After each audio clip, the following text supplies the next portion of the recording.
मित्रों, आज हम एक नए टॉपिक पे बात करने जा रहे हैं।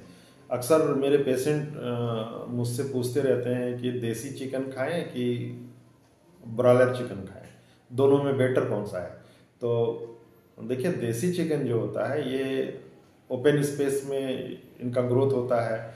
ये अपना खाना खुद ढूंढ के खाते हैं, एक जगह से दूसरे जगह ये चलते रहते हैं, उड़ते रहते हैं, जिसके कारण इनका जो मांसपेशी है वो टफ हो जाता है। जिस तरह से अगर आप एक्सरसाइज करते हैं तो आपकी मांसपेशियां टफ हो जाती हैं, ठीक इसी तरह से देसी चिकन का भी मांसपेशी टफ हो जाता है। और चूंकि ये नेचुरल वे में ग्रो करता है, इसलिए इसको आप ऑर्गेनिक चिकन भी बोल सकते हैं। और ब्रॉयलर चिकन जो होता है ये काफ़ी लिमिटेड स्पेस में इनका ग्रोथ होता है और ये ओवर क्राउडेड रहते हैं, जिसके कारण इनका ग्रोथ ज़्यादा होता है, क्योंकि ये चलते फिरते नहीं है, इसलिए जल्दी से इनका मसल बढ़ जाता है, फैट इनका जल्दी बढ़ जाता है। और इनको स्पेशली फीड किया जाता है। प्रोटीन, खासतौर पे सोयाबीन प्रोटीन इनको दिया जाता है, एंटीबायोटिक्स दिया जाता है और कुछ जगहों में हार्मोन्स का भी इस्तेमाल किया जाता है। तो आप इसे कह सकते हैं कि ये डेफिनेटली नेचुरल तो नहीं है ये। तो इस टाइम की अगर हम बात करें तो देसी चिकन का जो डेवलपमेंट है वो 3 से 4 महीने में होता है। अगर आप 2 किलो देसी चिकन, देसी मुर्गे की बात करें तो इसको डेवलप होने में करीबन 1.5 से 2 महीने लगेंगे। वही जो है, अगर आप 1.5-2 किलो का ब्रॉयलर चिकन है तो ये मुश्किल से 4 सप्ताह में, 3 या 4 सप्ताह में हो जाता है। तो ये कॉमर्शियल पॉइंट ऑफ व्यू से इनका प्रोडक्शन बढ़ाया जाता है।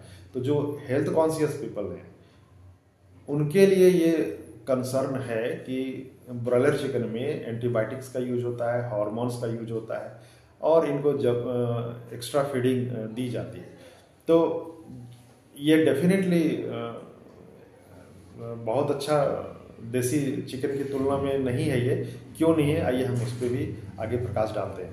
पहला हम बात करते हैं प्रोटीन कंटेंट्स का। तो देखिए, देसी चिकन में प्रोटीन की मात्रा कम होती है ब्रॉयलर चिकन की तुलना में। अगर आप 100 ग्राम देसी चिकन लेते हैं तो उसमें 20 ग्राम प्रोटीन होता है और 100 ग्राम ब्रॉयलर चिकन में 25 ग्राम प्रोटीन होता है। फैट की मात्रा भी देसी चिकन में कम होता है। 100 ग्राम देसी चिकन में 3 से 5 ग्राम फैट होता है और 100 ग्राम ब्रॉयलर चिकन में 5 से 7 ग्राम फैट होता है। तो आप देख रहे हैं कि फैट का भी मात्रा ज़्यादा है।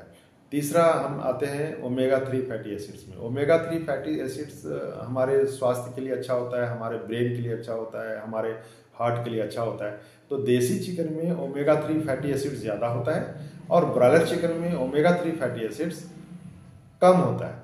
इसलिए अगर आप देखें तो हेल्थ के दृष्टिकोण से तो देसी चिकन है वो ज़्यादा बेटर है, क्योंकि इसमें फैट कम होता है,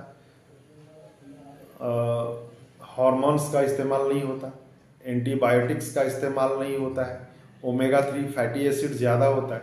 तो अगर आप हेल्थ कॉन्शियस हैं और अगर आपको डायबिटीज है, हाइपरटेंशन है, स्ट्रोक का प्रॉब्लम है तो या मोटापा है, तो आप डेफिनेटली देसी चिकन का इस्तेमाल करें। वो डेफिनेटली बेटर है ब्रॉयलर चिकन से। लेकिन न्यूट्रिशन के पॉइंट ऑफ व्यू से हम अगर देखें, अगर किसी को न्यूट्रिशन की ज़रूरत है तो देसी चिकन भी अच्छा है और ब्रॉयलर चिकन भी अच्छा है।